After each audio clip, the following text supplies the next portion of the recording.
बच्चों, आज बड़ी प्रसन्नता की बात है, जिस पावन धरा पर मुझे आने का सुअवसर प्राप्त हुआ है। आलोट विक्रमगढ़, जिला रतलाम,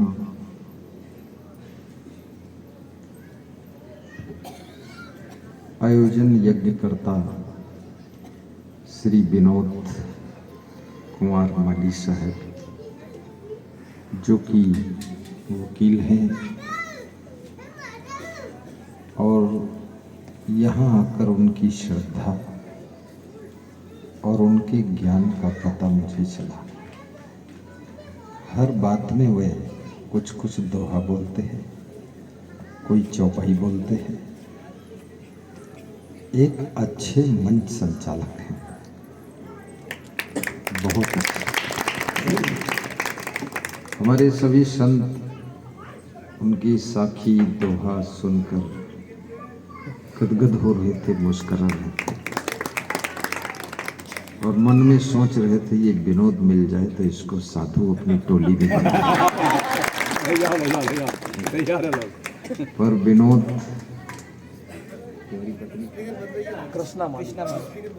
श्रीमती कृष्णा माली के भाग्य में विनोद थे, तो कृष्णा माली को मिल चुके हैं। अब उसी कार्यक्रम में लगे रहने थे उनको।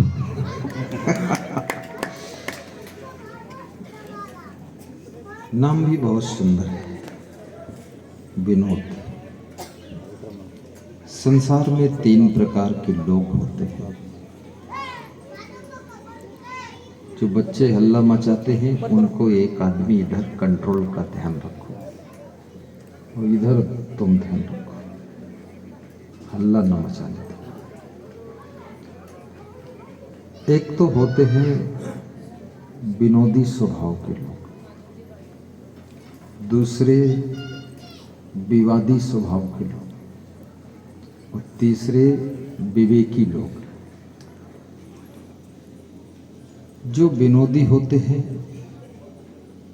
जहाँ मायूस, उदास, निराश वातावरण है, वहाँ पहुँचते ही अपने हाव भाव से, अपनी बातों से, व्यवहार से सबको प्रमुदित कर देते हैं। विनोदी स्वभाव वाले वो हंसते भी हैं और हंसाते भी हैं।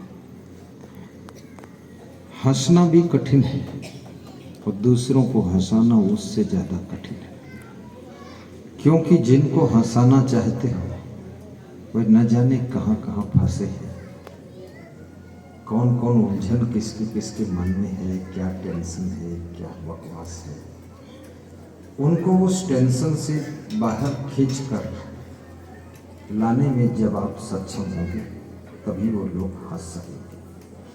इसलिए आदमी को आप देखते हैं तो आदमी ज़्यादातर अकेला बैठा हो तो उदास बैठता है, क्योंकि अकेले आपका मन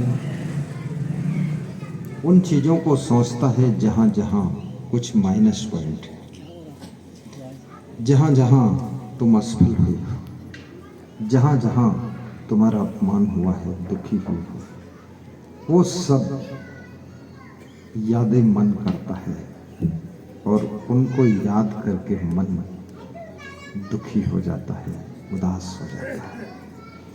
अब इन सब दुख और उदासी से बाहर खींच के लाना और उसको खुश करना, ये बड़े पुण्य का कार्य है। ये पुण्य का कार्य है कि परिवार को भी खुश करो, समाज को भी खुश करो, स्वयं खुश रहो। जो लोग स्वयं प्रसन्न रहते हैं, श्री कृष्ण कहते हैं, वही लोग होते हैं जिनको आत्मज्ञान होता है। और आत्मज्ञान उनको होता है जिनके मन में श्रद्धा होती है। और आत्मज्ञान हो गया, इसकी पहचान क्या होती है? आत्मज्ञान की चर्चा करना, बात करना, लेख लिखना, कविता लिखना, आत्मज्ञान पर बोलना, स्पीच देना, ये सब एक अलग बात है। लेकिन आत्मानुभूति करना, आत्म साक्षात करना, उस व्यक्ति के क्या लक्षण होते हैं?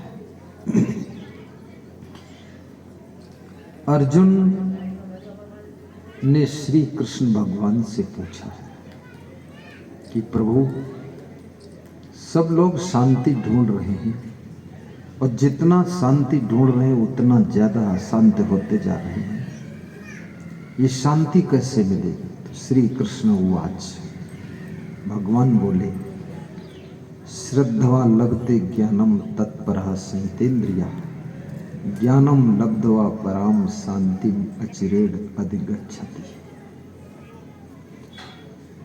श्रद्धावान को ज्ञान प्राप्त होता है अर्जुन, और जिनको ज्ञान प्राप्त हो गया उनकी पहचान है, वे धार्मिक कार्यों के लिए, सामाजिक सेवाओं के लिए, देश के हित के लिए और जो मानव जीवन में कर्म करने के लिए जन्म हुआ है उसके लिए वह आत्माएं तत्पर हो जाती है, पीछे नहीं रहती। जैसे एक वकील होकर मुझे बुलाने में वो तत्पर हो गए और फिर उन्होंने विचार किया कि पुराना कोई मेंबर ढूंढा जाए गुरुजी का, तो कमल हटवाल को ढूंढा कि जहां हटवाल तो गुरु हटेगा ही नहीं, आएगा ही नहीं। भवानी मंडी से बुलवाया उनको कि हटवाल को बुला लो, फिर गुरु से अपना निवेदन रखते हैं। लोगों ने मुझसे बताया था कि विनोद जी बड़े वकील हैं और मेरे साथ में हजारों वकील जुड़े हुए हैं। वकील, डॉक्टर और मिलिट्री के लोग और शिक्षक, ये बहुत ज़्यादा है। बाकी मरीज तो सब जुड़े हमसे, बीमार होते हैं वो तो सब हमारे साथ हैं, क्योंकि उनसे तालमेल बैठता है। कृष्ण कहते हैं जिनको आत्मज्ञान हो जाता है उनकी पहचान होती है कि वह शुभ कार्य करने के लिए तत्पर हो जाते हैं और शुभ कार्यों में, सत्य कार्यों में हेल्प करते हैं, मदद करते हैं। जैसे यहाँ पर अपना अपना कार्य छोड़कर बहुत लोग आए, आप ना आते, हम होते, विनोद जी होते, मंडप होता, तो हम सुनाते किसको? इस सौभाग्य नहीं होती। एक एक श्रोता प्रेम में आता है और प्रेम ही सीख कर जाता है, और जब आता है तो उस मंडप की शोभा बढ़ा देता है। इसी श्रृंखला में जितेंद्र सिंह गहलोत साहब पधारे। राजनीतिक फील्ड बहुत बिजी होती है, इसमें सोना और खाना सब अस्त व्यस्त हो जाता है, आखिरी में ध्वस्त भी हो जाता है। लेकिन ऐसी व्यस्तता में समय निकालकर गुरुदेव के दर्शन करना, वकीलों का जीवन भी बहुत, देखिए चाहे कर्नाटक के राज्यपाल, उनकी इच्छा है जब मेरे एमपी में आ गए तो क्यों ना गुरु जी का आशीर्वाद लो। धन्य हो, आशीर्वाद देता हूँ, बोलो साहिब बंदगी, साहिब बंदगी। आज यहाँ कार्यक्रम था जी जी, और कल भी यहाँ कार्यक्रम है। वाह वाह। और कल भी था, कल इंदौर में था। अरे इसलिए आ नहीं पाया। अच्छा अच्छा। जी जी जी। यहाँ 500 लोग बैठे हैं, धन्यवाद दे दीजिए आलोक में, विनोद माली एडवोकेट के कार्यक्रम चल रहा है क्या? जी, प्रवचन चल रहा, प्रवचन के बीच में आपसे बात हो रही है, तो जो बैठे हैं लोग उनके मन में होता है कि थोड़ा हमको भी साहिब बंदगी कर दें। हाँ, जी जी जी, कर दीजिए, सबको जितने बैठे धन्यवाद दे दीजिए। जी जी जी। हाँ, करिए। माइक्रोफोन पे मोबाइल लगा दिया, चालू करो। चालू कर दिया, रेडी है सब। बिल्कुल आप खटका दबाइए, बंदूक रेडी, कारतूस रेडी। ठीक परम पूज्य श्रद्धेय हसन साहब के चरणों में नमन करता हूँ। मंच पर विराजमान अन्य अतिथिगण और उपस्थित सब आशीर्वाद दाताओं, सहयोगी साथियों, भाइयों और बहनों, मैं भी आना चाहता था कार्यक्रम में, परंतु कल इंदौर में कार्यक्रम था, आज बेंगलोर में कार्यक्रम था और बड़ा कार्यक्रम था, इसलिए वहां नहीं आ पाया। और मेरी हसन साहब से बहुत पुरानी पहचान है। हसन साहब का आशीर्वाद हमेशा मिलता रहा है। मैं लखीमपुर खीरी भी गया हूँ, अनेक कार्यक्रमों में गया हूँ, और मैं आलोट में नहीं आ पाया, इसके लिए आप सबसे क्षमा चाहता हूँ। आप सबको बंदगी करता हूँ, बंदगी, और भगवान से प्रार्थना करता हूँ कि आपका यह कार्यक्रम आनंद निर्विघ्न सफल हो, और हसन साहब का आशीर्वचन आप सबको फले फूले और आप सुखी रहें, समृद्ध रहें, दीर्घायु रहें।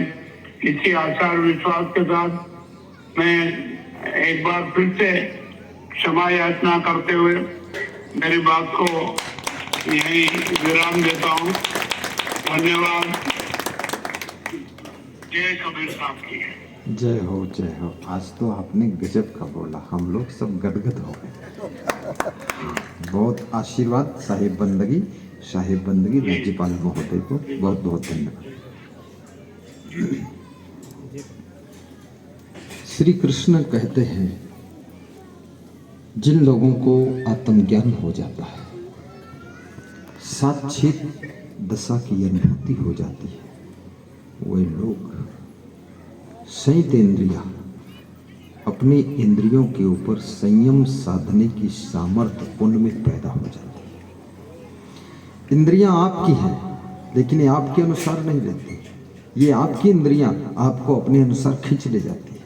मन आपका है, वो आपके अनुसार नहीं चलता, मन अपने अनुसार तुमको खींच ले जाता है। यो जितः पंचवर्गेण सहजे नातम कर्षण आपदस्तस्य वर्धन्ते शुक्ल पक्ष इवो डुराट। विदुर जी कहते हैं, जो लोग अपनी 5 ज्ञानेंद्रियों के द्वारा जीते जा चुके हैं, उनके दुख, उनकी आपत्तियां ऐसे बढ़ती हैं जैसे शुक्ल पक्ष का चंद्रमा रोज बढ़ता है। लेकिन जो लोग अपनी इंद्रियों को जीत लेते हैं, उनके दुख ऐसे घटते हैं जैसे कृष्ण पक्ष का चंद्रमा रोज घटता है, ऐसे उनके दुख घटते हैं।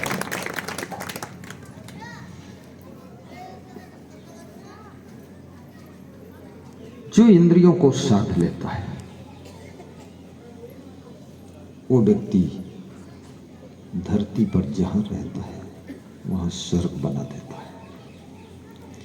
छोटा सा खेल है, लेकिन असली खेल यही है।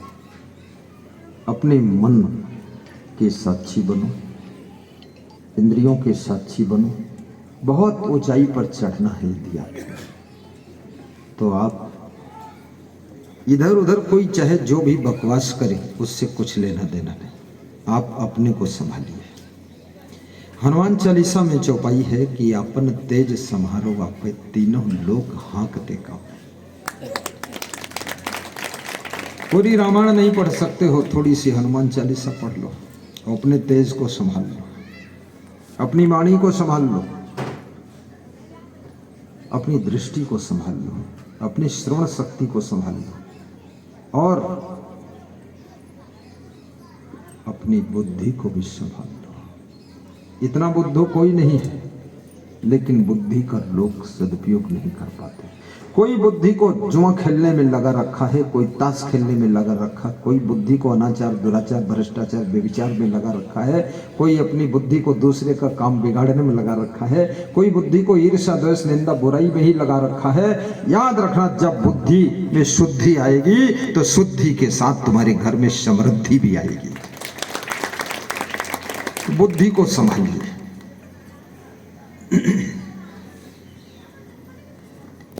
और शास्त्र कहते हैं बुद्धि से बड़ा विवेक होता है। बुद्धि तो ऐसे है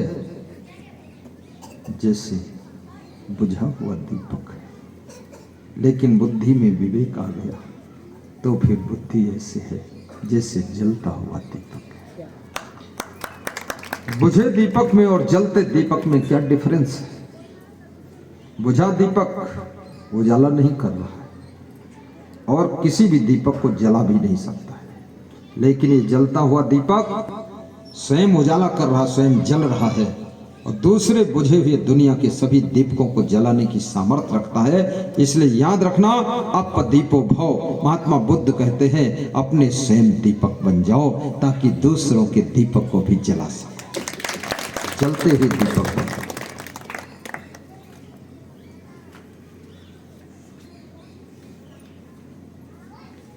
श्रद्धा लभते ज्ञानम तत्परः संयतेन्द्रियः ज्ञानम लब्ध्वा पराम शांतिम अचिरेण अधिगच्छति। जो ज्ञान को उपलब्ध हो जाता है उसको परम शांति प्राप्त हो जाती है। धन सुविधा देगा, पद अधिकार देगा, लेकिन सत्संग तुमको क्या देगा? वो संस्कार देगा। संस्कार देगा। संस्कार विहीन व्यक्ति राक्षस से कम नहीं है और जिनके संस्कार शुद्ध हो गए उनकी जिंदगी में कोई गम नहीं है। जिंदगी में कोई गम नहीं। इसलिए संस्कार बदलो। लड़कियां बहुत हैं, स्त्रियां बहुत हैं, बहुएं बहुत हैं, लेकिन तुम निराली बहू बनो, अद्भुत बेटी बनो। लड़के बहुत हैं, लड़के हैं और माँ बाप से लड़ते हैं, ऐसे लड़के नहीं बनना। राम कृष्ण,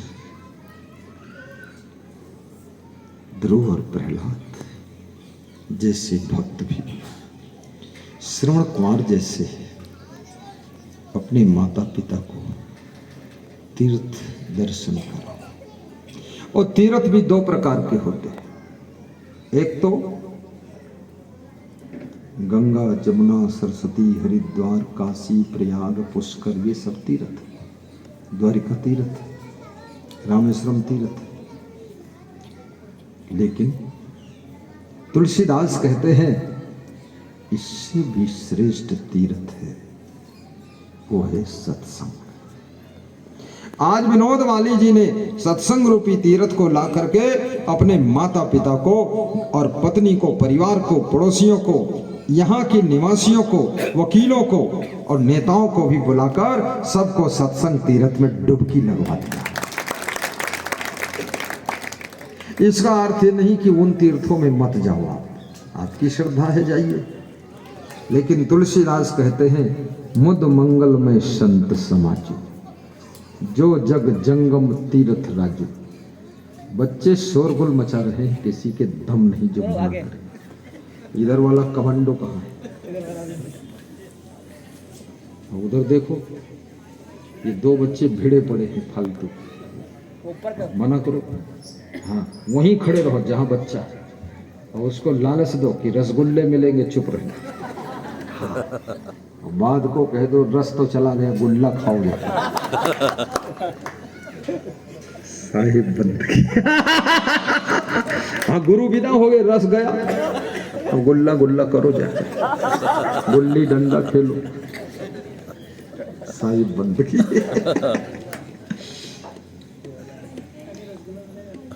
तो शांति मद गच्छति। शांति बाजार में नहीं मिलती है, शांति ससुराल में भी नहीं मिलती। इसलिए जितनी महिलाएं ससुराल पहुंच गई ज्यादा शांति।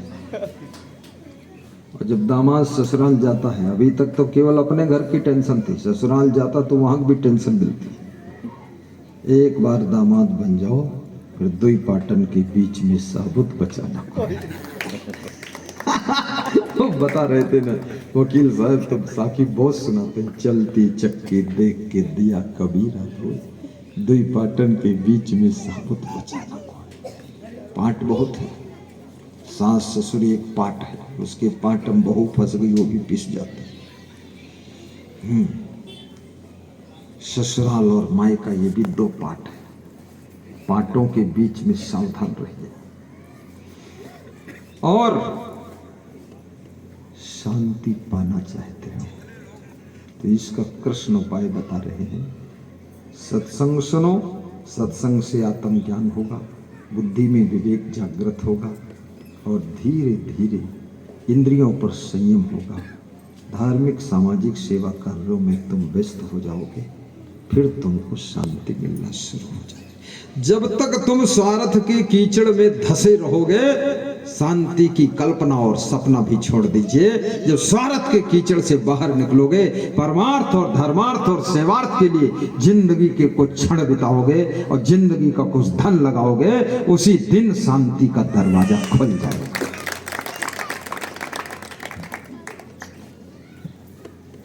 महान भक्त श्री गणपत लाल पवार प्रिंसिपल साहब ने सत्संग बरडिया राठौर में कराया। उसमें उनका कोई स्वार्थ नहीं था, क्योंकि उनको नेतागिरी करना था, टिकट पिकट चाहिए, उनको तो बस गुरु चाहिए। 2 साल से लगे थे, प्रोग्राम किया, परमार्थ का कार्यक्रम करके 3 दिन से जब से माया आया हूँ तो मेरे साथ में नंबर 1 पर वही हंस रहे हैं। मैं सोच रहा हूँ 2-4 लाख खर्च भी हो गया, हंस क्यों रहा है? तो उसके मन में भाव है, करोड़ों खर्च हो जाता पर ये शांति नहीं मिलती, ये सुख नहीं मिलता, आनंद नहीं मिलता, ज्ञान नहीं मिलता, जीने का अंदाज नहीं मिलता, जो ये 2-4 लाख खर्च करके सत्संग करवाया हूं और हजारों लोगों को जिंदगी जीने का फार्मूला मिला। ये खुशी है। खड़े क्यों नहीं होते? खड़े होकर हाथ जोड़ो, सब उधर। माला वाला कुछ मत पहनो, हाँ माला में डिस्टर्ब बहुत होगा। माला ने तो आधा घंटा ले लिया है और फिर माला शुरू हो गई। अब माला नहीं, केवल माल ही माल रखो बेटी। सही बात, ज्यादा माला में भी बहुत हो गया, थक जाएंगे सब लोग, उब जाएंगे, ज्यादा देर हो जाएगी, है कि नहीं? माला रखे रहेंगे, ये मेरी शोभा बढ़ा दे। तो शांति मदिगच्छति, शांति मिलना शुरू हो जाए। एक सज्जन धूप में, दोपहरी में, जेठ में छाता लगाकर जा रहे थे, मुझे मिले। मैंने कहा कहाँ जा रहे हैं? बोले पान खाने जा रहा हूँ। हमने कहा दोपहरी है? बोले भोजन खाने के बाद पान खाने की आदत है, इसलिए जा रहा हूँ। तो कितनी दूर पान की दुकान है? तो उन्होंने बताया 1 किलोमीटर है। तो पैदल जा रहे हो? बोले ससुराल से चुरा के जा रहा हूँ। चुप किस निकला, पान खा के। दूसरे एक सज्जन मिले, 1 घंटा गायब रहे, मेरी टोली में भक्त ही थे, आए थे। तो हमने कहा कहाँ गायब हो गए? अरे बोले गुरुदेव आपसे क्या छिपाना है, चाय पीने गए थे। तो मैंने कहा कहाँ चाय पीने? बोले आधा किलोमीटर दूर थी दुकान, वहाँ गए। ये सब झंझट का काम है, फालतू बकवास। चाय और पान और सब चीज से मुक्त हो जाओ। चाहे महीनों न मिले उसकी याद नहीं करना है, और पान जिंदगी में खाना ही नहीं, तंबाकू सूंघना ही नहीं है, और मांस मछली अंडा मुर्गा दारू से दूर रहना है। जितना आदतों को जीत लोगे उतना ज्यादा शांति उतरना शुरू हो जाएगा।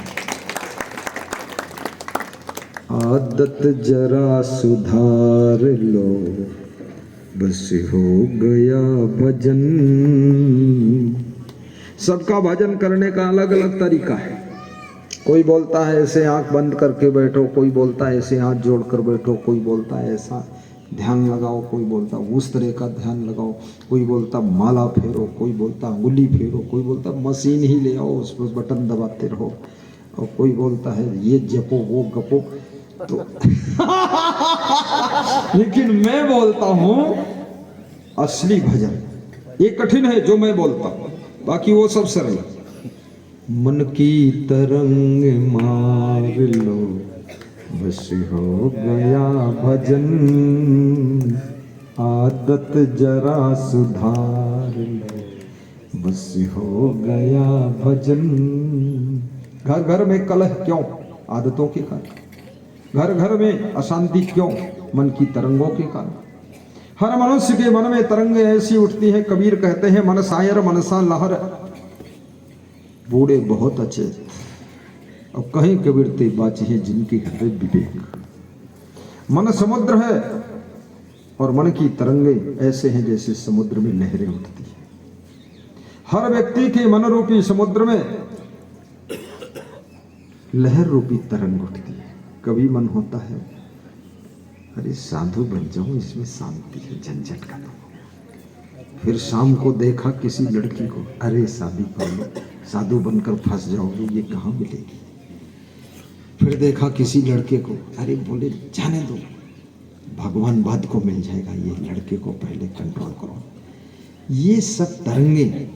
दुकान देखा, जलेबी खाने की तरंग उठ गई। शुगर है, डॉक्टर बोला है मीठा मत खाना, बोले बोलने दो डॉक्टर को, जो होना होगा हो जाएगा, लाओ जलेबी खाओ। दबा कर जलेबी खाया और 3 दिन में जलेबी ने उनको दबाया और मर गए, जलेबी खा ली। याद रखना, जो चीज नुकसान कर रही, परेशान कर रही, दुख दे रही है, आपके स्वास्थ्य के लिए, मन की अशांति के लिए जो चीजें हैं उनको त्याग करते चले जाओ। आसक्ति मत रखो, चिपको मत, कहीं किलगिंग मत रखो। जगत में ऐसे जियो जैसे जल में कमल रहता है। यदि जग में रहूं तो ऐसे रहूं जैसे जल में कमल का फूल रहे। गुलाब के फूल नहीं बनना है, उसमें कांटे भी होते नीचे। और न गेंदा का फूल बनना है, वो बहुत जल्दी हाँ समझते सड़ जाता है। अपन कमल का फूल बनना है। यदि जग में रहूं तो ऐसे रहूं, परिवार में रहो तो भी ऐसे रहो, आश्रम में रहो तो भी ऐसे रहो, गृहस्थी में रहो तो भी ऐसे रहो। ऐसे रहो, कैसे रहो, जैसे रहो तैसे रहो। मैं बताता हूं ऐसे रहो। क्या रंजीत चौहान को मजा आ गया। यदि जग में रहूं तो ऐसे रहूं, डॉक्टर विशाल, जैसे जल में कमल का फूल रही। मेरे सब गुण दोष समर्पित हो भगवान तुम्हारे चरणों में। मेरे सब गुण दोष समर्पित हो भगवान तुम्हारे चरणों में। गुरुदेव तुम्हारे चरणों में, हे राम तुम्हारे चरणों में, कबीर तुम्हारे चरणों में, भगवान तुम्हारे चरणों में। गुण दोष, अच्छाई और बुराई, मेरा मुझ में कुछ नहीं, जो कुछ है सो तोर, और तेरा तुझको सौंप दे क्या लागत है मोर। समर्पण का भाव जागृत हो जाए।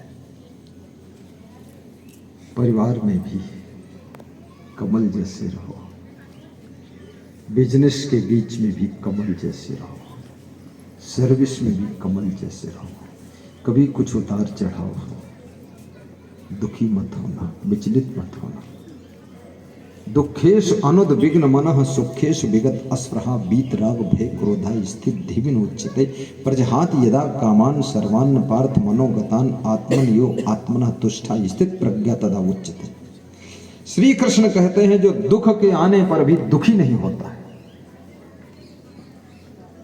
और जो सुख के मिलने पर भी और सुख मिले ऐसी कामना नहीं करता है। देखना, शब्द पर विचार करना। जो सुख मिला है उस सुख को लोग भोग नहीं पाते। उस सुख से मन और आगे छलांग लगा देता है कि और सुख मिले, और सुख मिले। इसलिए मनुष्य का मन सुखी नहीं हो पाता। जो मिला है उसका आनंद लीजिए, और जो दुख मिला है दुख से प्रभावित मत होइए। एक सेठ के यहाँ कोई कर्मचारी नौकरी करता था। अचानक 15 दिन आया ही नहीं। कुछ ऐसे होते कर्मचारी जुट्ठा, आया ही नहीं। अब सेठ जी की व्यवस्था बिगड़ने लगी, क्योंकि कोई भी व्यवस्था कई लोगों पर डिपेंड होती है, ये याद रखना। इसलिए जिस परिवार में रहते हो समय पर उपस्थित हो जाओ, अन्यथा फ्यूचर का प्रबंध बिगड़ेगा। जिस आश्रम में रहते हो टाइम पर वहां उपस्थित हो जाओ। ऐसा नहीं घूमने गए उधर ही घूम रहे हो, घूमने के बाद आश्रम आना है कि नहीं आना है, घर आना है कि नहीं आना, चक्कर काट रहे हो, फालतू पिकनिक बना रहे हो।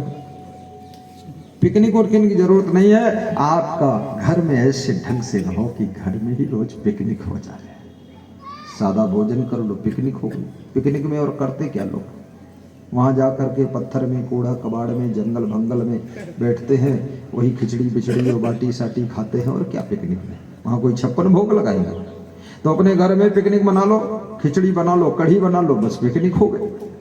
पति पत्नी मिलकर पिकनिक बना लो, बेटा बेटी मिलके पिकनिक बना लो, बहू के साथ पिकनिक बना लो, सब घर परिवार बैठ के पिकनिक बना लो। हम साधु लोग तो महीने में 2-4 बार पिकनिक बना देते हैं।